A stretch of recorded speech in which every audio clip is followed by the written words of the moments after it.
সাবেক বিদ্যুৎ মন্ত্রীর বাড়ির পাশে এখন কুকুর ছাড়া আর কিছুই দেখা যায় না। আশেপাশটা জঙ্গলে ভরে গিয়েছে। একসময় এই বাড়িতে কত মিটিং মিছিল হতো, কত মানুষ আসতো, আর তার বাড়ির পাশে এত সুন্দর মসজিদ, এই মসজিদে এসে নামাজ আদায় করতেন। আর তার বাড়িটা দেখেন কি অবস্থা হয়ে গেছে। হ্যাঁ প্রিয় দর্শক, আজকে আপনাদেরকে নিয়ে যাব সাবেক বিদ্যুৎ মন্ত্রীর বাড়ি, আর তার বাড়িটা দেখতে কেমন ছিল, বাড়ি বাগান সবকিছু আজকে দেখাবো। এই বিদ্যুৎ মন্ত্রীর বাড়ির এখন কি অবস্থা আপনারা সবই জানতে পারবেন। এই যে দেখেন কি অবস্থা হয়ে গেছে তারও দিকটা বাড়ির। আমরা আজকে কেরানীগঞ্জের বিদ্যুৎ মন্ত্রীর সেই বাড়িতে যাব এবং দেখাবো আপনাদেরকে কেরানীগঞ্জের সেই লাল মসজিদ। আমরা যাচ্ছি, আপনাদেরকে সবকিছুই দেখাবো এবং দেখেন তার এই জায়গায় কত মানুষ একসময় আসতো, আজকে তার কি অবস্থা হয়ে গেছে, এলাকার পরিস্থিতি সবকিছু আপনাদেরকে দেখাবো। তো ভিডিওটা ধৈর্য ধারণ করে দেখুন। একটা সময় যেই মন্ত্রী আসার আগে রাস্তাঘাট পুরো ক্লিয়ার পরিষ্কার হয়ে যেত, আজকে তার বাড়ির পাশে পুরো মনে হয় চুপচাপ হয়ে আছে, কারণ এইখানে একসময় কত কিছু থাকতো। এটা ছিল তার খামার। সাবেক মন্ত্রী আসার আগে রাস্তাঘাট পরিষ্কার হয়ে যেত, রাস্তাঘাটে কোনো মানুষজন ছিল না। তো আসসালামু আলাইকুম, আপনারা কেমন আছেন? এখন আমরা আছি কেরানীগঞ্জের হাসনাবাদে, আর আমরা আজকে যাবো কেরানীগঞ্জের বিদ্যুৎ মন্ত্রী সেই বাড়িটা দেখানোর জন্য। আপনারা ধৈর্য ধারণ করে দেখেন। হাসনাবাদ থেকে আমরা সিএনজি নিয়ে চলে এসেছি দোলেশ্বর গ্রামে। রানীগঞ্জের দোলেশ্বর গ্রামে ছিলেন সাবেক বিদ্যুৎ মন্ত্রীর বাড়ি। দেখেন আসার পরে বোঝা যাচ্ছে যে এলাকাটা কত উন্নত ছিল একসময়, রাস্তাঘাট থেকে শুরু করে সবকিছু অনেক পরিষ্কার ছিল। তো এই যে দেখেন এটাই ছিল মন্ত্রীর রাজপ্রাসাদ, কত সুন্দর ছিল না এই বাড়িটা। এখন আমরা বাড়ির ভিতরে প্রবেশ করার চেষ্টা করব, আপনাদেরকে সেখানে নেমে যাওয়ার চেষ্টা করবো। তো আমরা চলে যাচ্ছি সাবেক বিদ্যুৎ মন্ত্রীর বাড়ির ভিতরে প্রবেশ করার জন্য, আর সাথে আমার বন্ধুকে নিয়ে। ক্ষমতা এমন একটা জিনিস, ক্ষমতা মানুষের চিরস্থায়ী হয় না। ক্ষমতা যখন থাকে মানুষ ভুলেই যায় সে কি করছে। তো আমরা বিদ্যুৎ মন্ত্রীর বাড়ির পাশ দিয়ে হাঁটাচলা করছি আর আপনাদেরকে দেখাচ্ছি। আমরা এখন ভিতরে প্রবেশ করতে পারছি না কোনোভাবে, কারণ নিরাপত্তার কারণে নাকি গেট লাগানো হয়ে গিয়েছে। তো আমরা যতটুকু পারি বাইরে থেকে আপনাদেরকে দেখাবো। এই যে দেখেন বাড়িটা কতই না সুন্দর ছিল। একসময় এই বাড়িতে কত মিটিং হতো আর কত মানুষ এইখানে আসতো। এই বাড়িটার সামনে আসতেও নাকি মানুষ ভয় পেত, আর এখন এই বাড়িটা একেবারে চুপচাপ শান্ত হয়ে আছে, আর জঙ্গলে ময়লাতে ভরা আছে। আর কিছুক্ষণ আগে দেখতে পেলাম বাড়ির পাশে অনেক কুকুর ছিল। এই বাড়িতে এখন কুকুর, চামবিড়াল এবং সাপ ছাড়া আর কিছুই নাই। আপনারা দেখতে পাচ্ছেন বাড়িটা কতটা নোংরা হয়ে আছে, ময়লাতে ভরে আছে। আর চতুর্দিকটা দেখেন কিছুই নাই, গ্লাস থেকে শুরু করে কিছুই নেই। এই বাড়িটা চারদিকটা কতটা নিরাপত্তায় ঘেরা থাকতো এক সময়, আর আজকে এই বাড়িটার কি অবস্থা হয়ে গিয়েছে। তো আমি বাড়ির ভিতরে প্রবেশ করতে পারিনি, কিন্তু বাড়ির সামনে পুরাতন একটা ট্রাক ছিল, ওটার উপর দাঁড়িয়ে আপনাদেরকে দেখানোর চেষ্টা করছি। যাই হোক, আপনারা একটু ভালো করে খেয়াল করেন। আর ওই যে একটা বাড়ি দেখছেন, ওইটাও নাকি ভেঙে দেওয়া হয়েছে, আপনারা খেয়াল করে দেখতে পারবেন। ওইটাও নাকি তারই বাড়ি ছিল, পুরন বাড়ি। আর পাশে আছে তার বাগান বাড়ি, কিছুক্ষণ পরে সেখানেও আপনাদেরকে নিয়ে যাব। কত রাজপ্রাসাদ, কত কিছুই না তার ছিল, আজকে তার কি অবস্থা হলো। সাবেক বিদ্যুৎ মন্ত্রী যখন তার এলাকাতে আসতো, গাড়ির হুলসেল যখন বাড়তো, ঠিক তখন মানুষ রাস্তা থেকে সরে যেত এবং রাস্তাগুলো ক্লিয়ার হয়ে যেত, আর সে সহজেই তার বাড়িতে প্রবেশ করতো। এই বাড়িটা প্রতিনিয়ত মনে করেন পরিষ্কার করা হতো। আজকে দেখেন বাড়িতে কুকুর ছাড়া আর কিছুই দেখা যাচ্ছে। একটা সময় যে বাড়িটার অনেক যত্ন হতো, সেটা আপনারা বাড়ির ইটগুলো দেখলেই বুঝতে পারবেন। দেখেন কতটা যত্ন হতো, আর এখন ময়লা ছাড়া আর কিছুই দেখা যায় না। আপনারা তো দেখেই বুঝতে পারছেন এই রাস্তা দিয়ে মন্ত্রী হাঁটতো। আপনারা হয়তো এতক্ষণে বুঝে গিয়েছেন এই সাবেক বিদ্যুৎ মন্ত্রীর কতটা ক্ষমতা ছিল। তার কথায় কত এলাকার বিদ্যুৎ বন্ধ হতো, কত এলাকার বিদ্যুৎ চালু হতো। আর এই বিদ্যুৎ মন্ত্রীর আজকের কি অবস্থা হলো। ক্ষমতা মানুষের চিরস্থায়ী হয় না।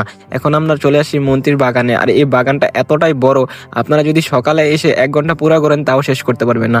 অনেক বড় বাগান, আর এই বাগানই নাকি সে প্রায় এসে এখানে আড্ডা দিত। বাগানটা একেবারে বুড়িগঙ্গা নদীর পাশে, আর এই বাগানে একসময় কত নেতাকর্মীরা আসতো তার সাথে দেখা করার জন্য। আজকে এই বাগানটা শুধু গাছ ছাড়া আর কিছুই দেখা যাচ্ছে না, আর কিছু মানুষের আনাগোনা। একসময় চাইলেও কোনো সাধারণ মানুষ এই বাগানে ঢুকতে পারতো না। ওই পাশে ছিল তার খামার, আর ওই পাশে বুড়িগঙ্গা নদী। আপনারা খেয়াল করে দেখতে পারবেন, মানুষ শুধু ওই যে ফোকাগুলো দিয়ে একটু তাকাইতো। সে যখন এলাকাতে থাকতো না, সে যখন এখানে প্রবেশ করতো, চতুর্দিকটা নিরাপত্তায় ঘেরা থাকতো। আজকে দেখেন তার বাগানের কি অবস্থা হয়ে গিয়েছে। এই বাগানে দেখতে পেলাম সারি সারি আম গাছ আছে, আর আম গাছে নাকি আম হয়েছিল। একসময় নাকি প্রচুর পরিমাণে আম হতো, আর এখন দেখেন কি অবস্থা হয়ে গেছে। ময়লা ছাড়া আর কিছুই দেখতে পারছি না। ওইটা ছিল মন্ত্রী খামার, আর এটা হচ্ছে বুড়িগঙ্গা নদী। বুড়িগঙ্গা নদীর ঠিক পাশেই ছিল তার বাগান, আর এই বাগানটা কত বড়ই ছিল। আর এই বাগানে সে আসতো। আর এই যে দেখেন বুড়িগঙ্গা নদীটা এইখান থেকেই সদরঘাট যায় ওই দিকে, আর আপনাদেরকে আমি পুরো বাগানটা ঘুরে দেখানোর চেষ্টা করছি। হ্যাঁ প্রিয় দর্শক, মানুষের ক্ষমতা চিরস্থায়ী হয় না। আমরা এখন আছি দোলেশ্বর কলেজ মাঠ, আর এইটা হচ্ছে দোলেশ্বর কলেজ। আর কলেজ মাঠে দাঁড়িয়ে একটা কথা জানলে অবাক হবেন, এই কলেজ মাঠ থেকে যদি কেউ রাত্রে ওই বাগানের দিকে লাইট মারতো, তাহলে নাকি সিকিউরিটি গার্ড এসে তাকে জিজ্ঞাসা করতো কেন লাইট মারছো। আর আজকে এই বাগানের কি অবস্থা হলো, কেউ এসে খোঁজ খবরও নেয় না। তো আমরা এখন আছি লাল মসজিদ, কেরানীগঞ্জের সব থেকে সুন্দর মসজিদ এইটা ছিল দোলেশ্বর এলাকাতে। আর এই মসজিদটা দেখার জন্য অনেক দূর দূরান্ত থেকে মানুষ আসছিল। এই মসজিদটাকে নিয়ে কতই না গল্প আছে। আপনারা এই কেরানীগঞ্জের লাল মসজিদ লিখে সার্চ করলে এটার বিস্তারিত তথ্য পেয়ে যাবেন। সাবেক মন্ত্রী যখন এলাকাতে আসতেন, তখন নাকি সে এই মসজিদে নামাজ আদায় করতেন। মসজিদটা কিন্তু অনেক সুন্দর ছিল। এই মসজিদটা নির্মাণ কাজে নাকি সে অনেক অর্থ ব্যয় করেছিল। আপনারা আর কিছু যদি জানতে চান তাহলে এই মসজিদটার বিস্তারিত আমি আপনাদেরকে দিয়ে দিলাম। এই যে দেখেন এইখানে লেখা আছে সবকিছু, যতই দেখি ঠিক ততই ভালো লাগছে। আর এটা হচ্ছে কবরস্থান, দেখেন এই কবরস্থানে অনেক এই এলাকার বাসিন্দারা শুয়ে আছেন। তো আমরা এখন আছি দোলেশ্বর গ্রামে, আর দোলেশ্বর আসার পরে দেখতে পেলাম কতই না সুন্দর ছিল মন্দিরের এই এলাকাটা, খুবই পরিপাটি ছিল, কত সুন্দর মসজিদ, কত কিছুই না এই এলাকাতে ছিল। এই এলাকার রাস্তার উন্নয়নও অনেক দেখতে পাচ্ছিলাম। এই এলাকাতে নাকি একসময় কারেন্ট যেত না, আর মানুষ অনেক কথাই না বললো। তো অনেকের সাথে কথা বলেছি, সেগুলো আবার ভিডিও ধারণ করতে পারি না, কারণ কারো পারমিশন ছাড়া ভিডিও করি না। একটা কথা আমি সবসময় বুঝি, ক্ষমতা মানুষের চিরস্থায়ী হয় না, আর ক্ষমতা পেলে মানুষ ভুলে যায় সে আগে কি ছিল। তো আজকাল এই জায়গায় আসার পর সেটাই বুঝতে পেলাম, যার কথায় একসময় এলাকা চলতো আজকে সেই কোথায় গেল। একসময় তার কতই না ক্ষমতা ছিল, তার কথা মানুষ শুনতো এবং সে আসলে হাজার হাজার মানুষ তাকে দেখার জন্য ভিড় জমাতো। আজকে সেই মানুষটা কোথায় গিয়ে আছে কেউ জানে না। এই যে দেখেন তার এলাকার পাশে কত সুন্দর মসজিদ, কত কিছুই না আছে। মানুষ এই এলাকাতে ঘুরতেও আসে অনেক দূর দূরান্ত থেকে। আপনারা দেখেন কত কিছু এই এলাকাতে আছে। এই এলাকায় অনেক কিছু ব্যবস্থাও আছে, কলেজ থেকে শুরু করে অনেক কিছুই, রাস্তাঘাট উন্নয়ন অনেক কিছুই নাকি হয়েছে। আর এখন এই এলাকাটা কতইটা নিস্তব্ধ হয়ে আছে, কারণ এক সময় মানুষজন তাকে দেখার জন্য আসতো, আর আজকে সেই কোথায় গিয়ে হারিয়ে গেল। তো মসজিদটার সামনে যতক্ষণ দাঁড়াইলাম মনে হলো যে বাইরের কোনো একটা মসজিদ দেখতে পারছি।